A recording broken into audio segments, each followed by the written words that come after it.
Check audio. Check 1 2.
Hi there, it's Counselor Santos checking in.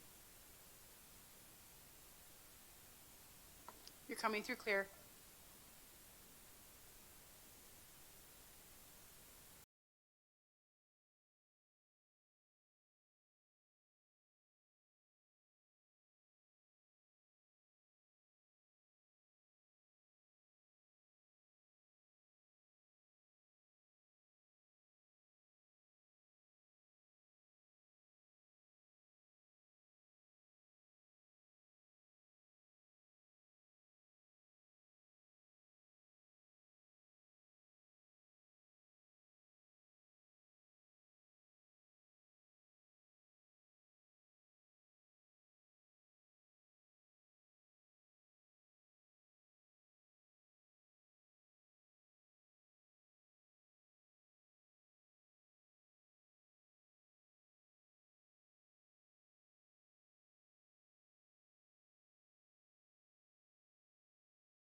see who's in front of you.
Welcome, everybody, to planning on Monday, August the 11th. I'll go through roll call. Deputy Mayor Singh. Present. Councillor Santos. Present. Councillor Vincente. Present. Councillor Quarbrar. Present. Councillor Keenan. Present. Councillor Medeiros. Not yet. Councillor Fortini. Present. Councillor Tour, I think, sent regrets. Councillor Power. We'll go back to Councillor Medeiros. Okay, we'll keep an eye on it. First, I have approval of the agenda. The agenda, as circulated, has been moved by Councillor Keenan. All in favor? That carries. Is there any declarations of interest under the Municipal Conflict of Interest Act? Any member like to declare? Seeing none, I am not going to have a consent agenda today. We'll move right into general delegations. Our first delegation is delegation from Marco Mercante, Royal Pine Homes, on behalf of 2185715 Ontario Inc., request to eliminate sidewalk on Gold Bottom Crescent. Marco, come on down. Marco, you have 5 minutes. All right. Good evening, members and Chair. My name is Marco Mercante. I'm with Royal Pine Homes, and I'm asking if we could eliminate a sidewalk on Gold Bottom Crescent. This is within the Vale to Amber block plan, and we're selling the houses that you see there in orange, yellowish color. And we currently have 23 units on that street. 21 are units, and we have currently, the petition, most of the homeowners that are purchasing, they've signed a petition to have the sidewalk removed. You see the petition that was submitted, although there's many names, there's 7 units on that. And since I submitted that, we sold 2 other homes, and we have their signatures as well, limiting. So it's a total of 9 homeowners that want the sidewalk eliminated. There is one existing homeowner that is right on the corner, which is Gordon Randall, 57 Gordon Randall. They have signed a letter requesting that it also be removed, but they actually have the sidewalk installed, and part of their condition would be that we restore their driveway and boulevard if we remove the sidewalk. So again, there's currently 23 lots that contribute to that street. Just to give you a little bit of reference, Peacekeeping Court, which is just to the south, has 18 units, and there's no sidewalk on that. Basically, that concludes my presentation. If you have any questions, I'm here. Thanks, Marco. There are no questions. We're going to refer this back to staff, but we're also, Councillor Brar and myself are also going to piggyback off of your delegation to say that we have a crescent in our area, that the residents have come, signed a petition as well. So we're going to ask for that this street, in discussions with the area councillors for the area that you're coming to delegate on. We're going to request that it go back to staff to review the sidewalk also on Arnold Circle, as well as the Gold Bottom Crescent, to distribute a survey to all the affected residents to determine whether they are in favor of the removal, and also work with this developer and the developer of Arnold Circle, being Paradise Developments, in their circumstance, to see if we can also have that sidewalk removed. Any questions? Seeing none, that'll be moved by Deputy Mayor Singh. All in favor? That carries. Thank you very much for your Thank you. delegation. Our next item is delegation from Sylvia Roberts, Brampton resident, Section 40 of the Planning Act regarding the funds. Welcome, Sylvia. You have 5 minutes. Hello, my name is Sylvia Roberts. I'm a resident of Ward 3. This is regarding Section 40 of the Planning Act. This allows a municipality to take payment in lieu of parking. The city already uses that. That's what we use to get our patio program working.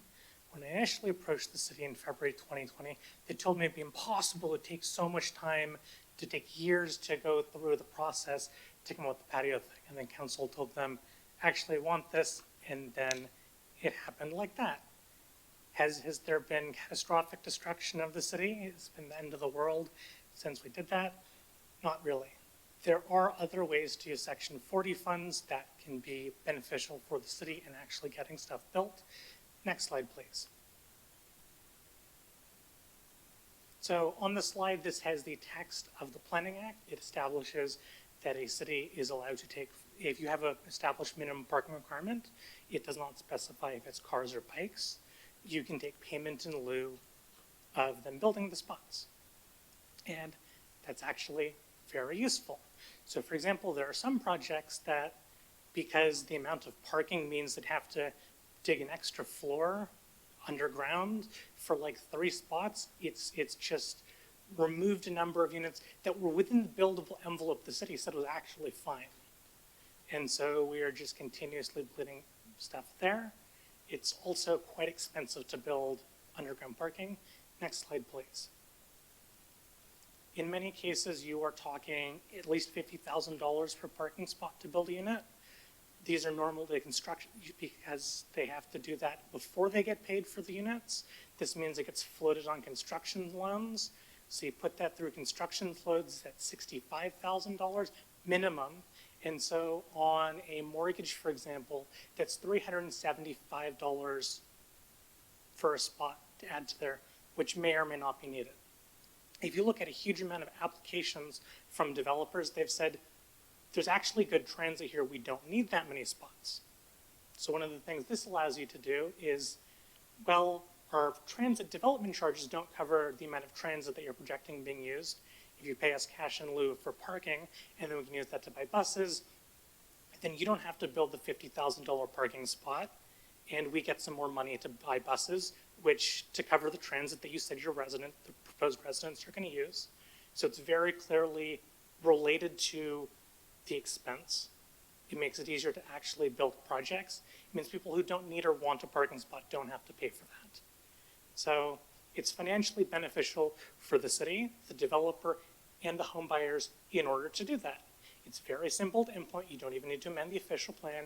You have this in place. You have to finance, set up a reserve fund, and then you come up with some basic parameters. Next slide. So you may notice the previous slide, the slide we just looked at was titled auto parking. The Planning Act also allows you it for bike parking. The City of Toronto does that, and they use it to help fund their bike share system. I have been told by planning staff that, well, Toronto has a bike share system, and we don't, so we have to require parking far in excess of what even downtown Toronto uses. So at Goreway and Castlemore, for example, the city says we need more bike parking than downtown Toronto's or any part of Toronto actually uses because we don't have a bike share system. If you look at the numbers for how much bike parking costs and how much it costs to build a bike share system, in order to save $20 million in a bike share system, we're asking developers and new home buyers to spend $100 million. Does it make sense to have them spend 5 times as much and get an inferior product? The reality is if you want to get people on bikes, having an e-bike in a corral on the surface, which is out there quite visible, is much more effective getting people on bikes. And the amount of bike parking asked is far in excess of what is needed. Some bike parking can be fitted into the internal core, like right near the elevators, and so it doesn't really cost that much to add. But in other cases, like in some of the projects coming forward today, they're being asked to throw in, they would actually have to throw in another 100 bike parking spaces. And then that starts to cause issues, and you start to lose units, and that causes its own issues. You could set up a similar reserve fund for bike parking, and you could fund a municipal bike share system and do Structure's internal loan. They pay the bike parking, and it repays the internal loan to the city, and that makes it much easier. So please have finance staff look at this. It's a Planning Act item because it's a part of the Planning Act, so I'm bringing it here. It's very straightforward to do, makes everyone's life easier. Thank you. That's my delegation. Thank you for your delegation. Any questions? Seeing none. Thank you for your delegation. Been moved by Councillor Keenan. All in favor? That carries. Our next are the statutory public meetings. We have first the application of amend the official plan, which is item 6.1, 207 Kill Holdings Inc. and 209 Kill Holdings Inc. in care of Weston Consulting. Would anybody like to hear a presentation on this item? I'll ask again, is anybody is present today who would like to hear a presentation to permit a phased development consisting of 42-story, 32-story mixed-use building containing residential, office, retail, and amenity spaces at 205 and 209 County Court Boulevard, Ward 3. Did anybody come here to hear a presentation on this item? Seeing none, that item is adjourned. The next item is item 6.2 for 2437859 Ontario Inc. and 2758383 Ontario Inc. Glenn Schnarr and Associates to permit the parking and storage of oversized motor vehicles, trucks, and trailers for a temporary period of 3 years. Anybody in attendance like to hear a presentation on this item? Anybody come today to hear a presentation on the item related to permitting of parking and storage oversized motor vehicles, trucks, and trailers for a temporary period of 3 years at 210 and 220 Sunpack Boulevard, Ward 8. That item is adjourned. Our next item is item 2458171 Ontario Inc. Blackthorn Development Corp. To permit the parking and storage of oversized motor vehicles, trucks, and trailers for a temporary period of 3 years at 3420 Queen Street East. Did anybody come today to hear a presentation on this item? This item is in relation to the permission of parking and oversized storage of motor vehicles, trucks, and trailers for a temporary period of 3 years at 3420 Queen Street East, Ward 8. Anybody in attendance like to hear a presentation on this item? This item is adjourned. Sorry, Mr. Chair, I have my name on, my hand up. I don't know if you've seen it. Yeah, this is the public meeting portion, Oh, it's a Counselor. public meeting? Well, I'd just like to hear the presentation, or I'm not allowed? This presentation is not for you, it's for public only. Okay, yeah, I'm sorry. Thank you, Okay, Counselor. That's fine. The next item is 7.1, is the planning application to amend the zoning bylaw 2437859 Ontario Inc. and 2758383 Ontario Inc. Glenn Schnarr and Associates to permit the parking and storage of oversized motor vehicles, trucks, and trailers for a temporary period of 3 years. The staff report 7.11 is here also from the planner, and the motion is here. Is there any, Councillor Power? Thank you, through the chair. In relation to items 7.1 and 7.2, I have a motion all ready to go, and it's been given to the clerk's office in regards to both of those. Perfect. Can we get that motion on the board and give, do you want to read it out there, Councillor? Yeah, okay. Thank you. So, that all matters related to the property standards be brought in compliance within 60 days. Number 2, that the temporary use of the truck and trailer storage be permitted up to a period of 3 years. Number 3, that the landowners of 3420 Queen Street East, 210 and 220 Sunpack Boulevard and 0 Sunpack Boulevard submit a traditory plan demonstrating a conceptual development for the ultimate use of the properties to the satisfaction of the city within 100 days of the date of passage of the temporary zoning bylaw. Number 4, that the landowners of 3420 Queen Street East, 210, 220 Sunpack Boulevard, and 0 Sunpack Boulevard submit a zoning bylaw amendment application prior to the expiry of the temporary use bylaw. The zoning bylaw amendment application shall seek to permit the uses proposed in the traditory plan and shall also be in conformity with the city's official plan of 2006 and the Brampton Plan 2023. And number 5, that a holding symbol be applied to the lands municipally known as 3420 Queen Street East, 210, 220 Sunpack Boulevard, and 0 Sunpack Boulevard until such a time as a site plan applications is approved for the temporary truck and trailer storage uses. And then number 6, should the conditions 1 and 3 not be satisfied in the timeframes noted above, any extension to the temporary zoning bylaw be rescinded and null and void. And I think this is just in, if we think about tariffs and some of the other things that are going on right now in the world, these properties have been in existence for a number of years. I dealt with them when I was on Committee of Adjustment, so chances are nothing will be built on these properties for the next 3 years, so I don't see it being that big of an issue. Thanks, Councillor. Councillor, what you read was sent to the clerks, but the clerks had to add one at the beginning and then one at the end. So on the board, you'll see the ending, which is, your numbers don't correlate, but if you can read off number 8, and then we'll go back and read number 1 as well. On the board.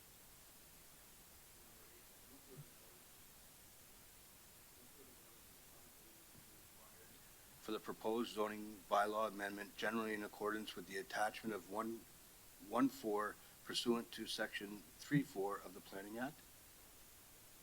And then I would read number 1 again. And that the report, number 1, from Charles Ng, the Planner of Development Services, to the Planning and Development Committee meeting of August 11, 2025, read the application to amend the zoning bylaw 2437858 Ontario Inc. and 2758383 Ontario Inc. Care of Glenn Schnarr and Associates, 0, 210 and 220 Sunpack Boulevard, Ward 8, file OZS 20250025 be received. Okay, Okay, and before I ask for a vote, Councilor Fortini did want to speak to the others, but this is the report and the motion. Councilor Fortini, did you want to speak to this? Yes, and I'm okay with the parking. The only thing is, part of the site plan, I want to make sure we have a buffer along the street. We know we have the height across the street. We've got great development, and they're all looking at this, like coming into our city and see all these trucks. So if we could actually put a buffer, and I remember me talking to them, to the owner of the land when he first got it, put a buffer there, put a fence, do some landscaping. It looked nice for the city, and then he could allow the truck parking, and I'm okay with the truck parking. Okay, thank you, Councilor. And is that something that staff will circle back to Councilor Fortini to just discuss? Been moved by Councilor Power. All in favor? That carries. We have no delegations. Item 9.1 is the minutes of the Brampton Heritage Board, July 17th, 2025. Are there any comments, questions? Seeing none, been moved by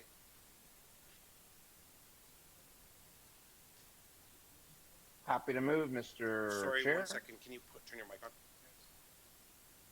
Just to the clerk's office. Just a note, can we do the same motion again for the second address in 7.2? Sure. It wasn't included in the same Sure, one. thank you. Thanks. So that's, Sorry. give me the numbers, 7-1 and 7-2. So 7-1's been moved. 7-2 is the same motion, different address, all in favor, same mover, Councilor Power. That carries. Item 9.1 has been moved by Councilor Vincente. All in favor? That carries. There are any questions of members of council? Seeing none. Public question period. Any members of the public like to come and ask any questions? Please come. Welcome. Please state your name for the record. Nagrzejszczak, and if you need the spelling, it's, yes. So I would like to ask some questions and maybe put some comments towards the presentation number 1, removing of the sidewalks from that Golden Bottom crescent. The petition that was published didn't show how many houses actually, households does it represent, and your mentioned it's 9 households, something like that, as comparing to 23. I thought it were 20 something. Yes. 23 that has, the street has. So that's one of my comments, that it's not really a majority of the people who own the houses or families. Others possibly are not sold yet. The other comment is mine. How does removing of sidewalks fit with the city direction of creating complete streets, walkable cities, walkable streets, safety of the people who live on these streets? The other comment is about the letter provided by the developer, where actually the name of this street is mixed up. First it's called Crescent, then within the letter it's called Court, and then it's Crescent. So it is a crescent as far as the definition of the crescent is. And Court is usually a short, quite straight street that has, like someone mentioned, the peacekeeping court actually has 9 houses. This one has 23. The crescent has an arc. There are 2 bends of the street. So if there is no sidewalks there, if, forgive me this pessimistic view, someone gets hit on the street because they walk there, because there is no sidewalks, will they have the right to actually ask the city how come a sidewalk was not provided for that, okay? And then the people who are just buying those residences may move out.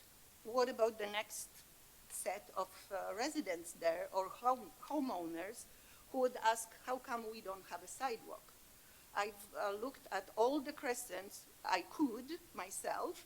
Each one of them has a sidewalk. There is no crescent that doesn't have a sidewalk on one side, usually on the outer arc of the side of the crescent.